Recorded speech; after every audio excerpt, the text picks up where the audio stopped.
Ladies and gentlemen, before mathematics became a subject in school, it was a path to truth, even a way to purify the soul. Today, we explore the life of Pythagoras, a philosopher, a mystic, and a man who believed the universe could be heard, like music. Born on the island of Samos, he traveled through Egypt and Babylon, seeking sacred knowledge that would shape a quiet revolution in the ancient world. He left behind more than a theorem. He left a philosophy of harmony, where numbers, ethics, music, and the soul were deeply connected. This is the story of Pythagoras, the philosopher who heard the music of the cosmos.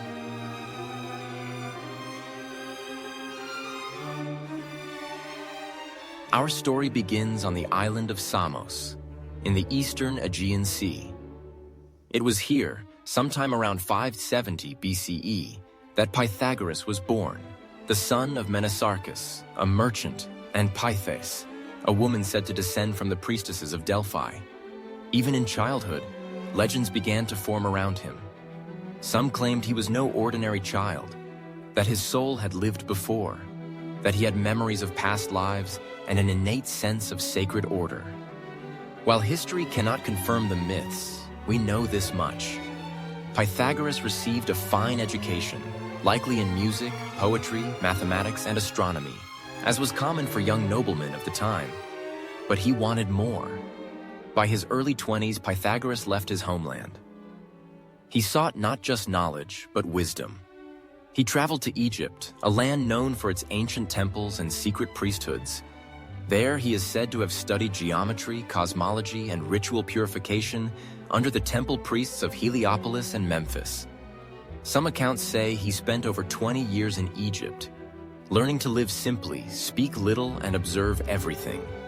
But then came disruption. In 525 BCE, Egypt was conquered by the Persian king Cambyses II. According to tradition, Pythagoras was taken as a prisoner and brought east, possibly to Babylon, where he encountered Chaldean astronomers, numerical mystics, and Zoroastrian ideas of dualism and cosmic order.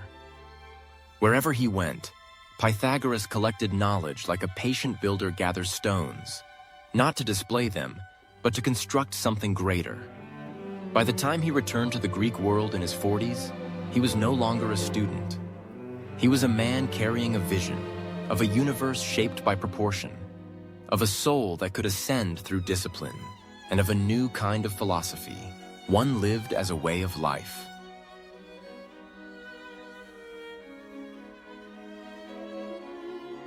By the time Pythagoras returned to the Greek-speaking world, he was not the same man who had once left Samos in search of wisdom. Around the year 530 BCE, he settled in Croton, a wealthy and influential city in southern Italy, then part of Magna Graecia. It was here that he began to gather followers, not merely students, but disciples. Pythagoras did not open a school in the usual sense. What he founded was more like a brotherhood, part community, part spiritual order, and part philosophical experiment. It became known as the Pythagorean school, but to its members, it was a way of life. Rules of the brotherhood membership required strict discipline. Initiates observed ritual silence for up to 5 years, a practice meant to cultivate inner stillness and sharpen the mind. They practiced vegetarianism, believed in the transmigration of the soul, and sought moral purification through music, mathematics, and daily reflection. They dressed in white. They rose before dawn. They believed that to live in harmony with the universe, one must live in harmony with oneself. The school operated in secrecy. Teachings were transmitted orally. Pythagoras himself was often hidden behind a curtain when speaking, his presence almost mythical, his words treated with reverence. To the outside world, the Pythagoreans seemed like a cross between philosophers and monks. They believed that numbers governed everything, not just in math, but in ethics, music, medicine, and cosmology. They taught that even the soul had a rhythm, and that by aligning oneself to the harmony of the cosmos, one could rise above ignorance, chaos, and desire. Influence in Croton. The brotherhood soon gained political influence. Members advised magistrates, influenced public policy, and promoted reforms based on justice, moderation, and reason. But power often invites suspicion. the secrecy of the group, its rituals, and its growing authority, all began to stir unease among some citizens. In the decades to follow, this tension would lead to conflict and eventually to violence. But in these early years, Croton became a beacon of Pythagorean philosophy, a place where thought and life were woven together, and where the divine in number was studied as both science and salvation.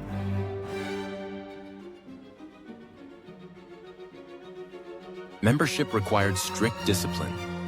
Initiates observed ritual silence for up to 5 years, a practice meant to cultivate inner stillness and sharpen the mind. They practiced vegetarianism, believed in the transmigration of the soul, and sought moral purification through music, mathematics, and daily reflection. They dressed in white. They rose before dawn. They believed that to live in harmony with the universe, one must live in harmony with oneself. The school operated in secrecy. Teachings were transmitted orally. Pythagoras himself was often hidden behind a curtain when speaking. His presence almost mythical, his words treated with reverence. To the outside world, the Pythagoreans seemed like a cross between philosophers and monks. They believed that numbers governed everything, not just in math, but in ethics, music, medicine, and cosmology. They taught that even the soul had a rhythm, and that by aligning oneself to the harmony of the cosmos, one could rise above ignorance, chaos, and desire.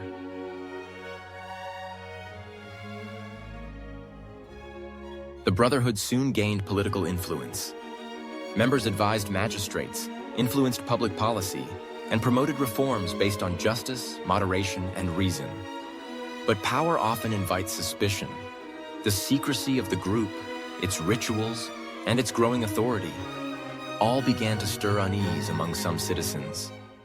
In the decades to follow, this tension would lead to conflict and eventually to violence. But in these early years, Croton became a beacon of Pythagorean philosophy, a place where thought and life were woven together, and where the divine in number was studied as both science and salvation.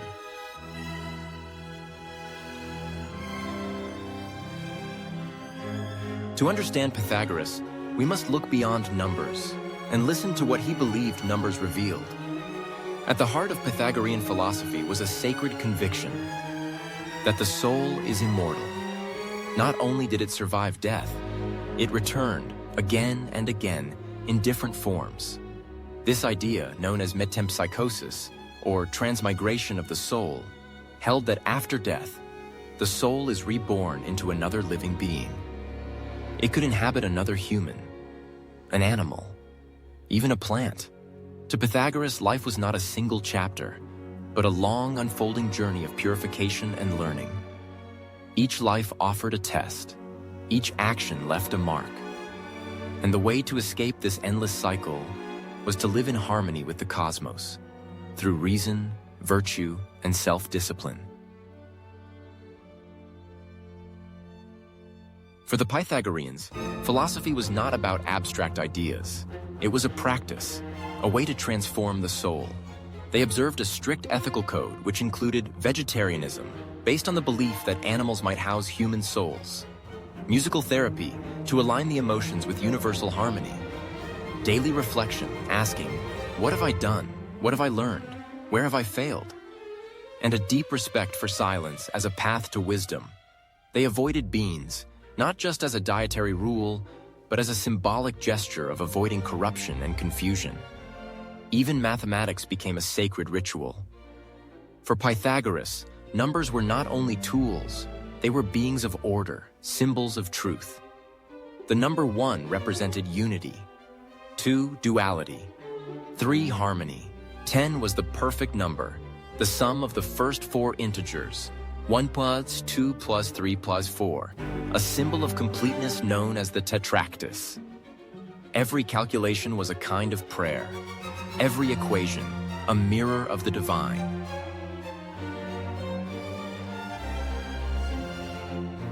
Pythagoras believed that the good life was not measured by wealth, pleasure, or fame, but by how closely one lived in accordance with cosmic order. The soul, he taught, is like an instrument. If it is poorly tuned, it produces chaos. But if cared for, through virtue, study, and restraint, it becomes a vessel for harmony. This was not a metaphor. To Pythagoras, it was literal truth. And to his followers, every act, every choice carried weight across lifetimes.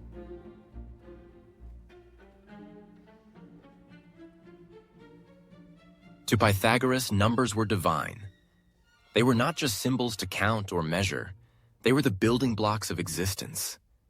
He saw numbers in everything. In the stars, in the heartbeat, in the distances between planets, and most famously, in music.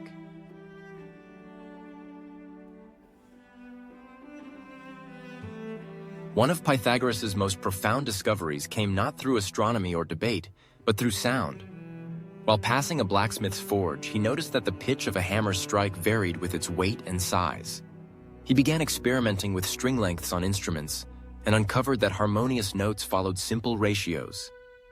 A string half the length produced an octave, a ratio of 2.3 produced a fifth. A 3.4 produced a fourth. These proportions were not random.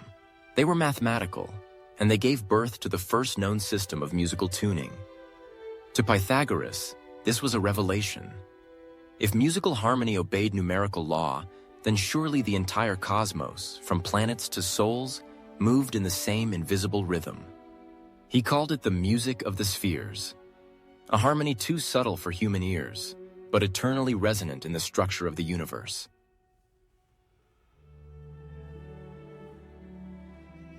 Beyond music, Pythagoras and his followers studied geometry not merely as a practical tool, but as a sacred discipline.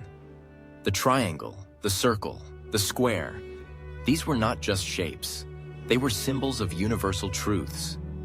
The famous Pythagorean Theorem, A2 plus B2 equals C2, was more than a geometric fact.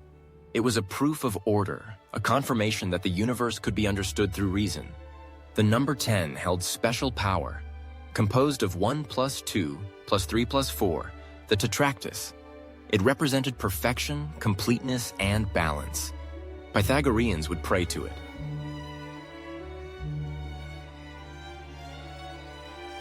In Pythagoras' world, chaos was illusion. Underneath all appearance was order, a lattice of proportion, symmetry, and logic. He was among the first to suggest that the earth was round, and that celestial bodies moved in predictable circular paths. He may not have had telescopes or equations, but he had vision, a vision of a cosmos in harmony, governed not by gods in conflict, but by mathematics and music in perfect alignment. Ladies and gentlemen, thank you for joining us on this journey through the life of Pythagoras, a man who saw divine beauty in numbers, who heard music in the stars, and who left behind a theorem that still whispers through classrooms and minds around the world. If this story brought you insight or inspiration, we kindly invite you to subscribe, share, or simply reflect on the quiet truth that the cosmos may just be counting. Until next time, stay thoughtful, stay curious, and thank you sincerely for watching.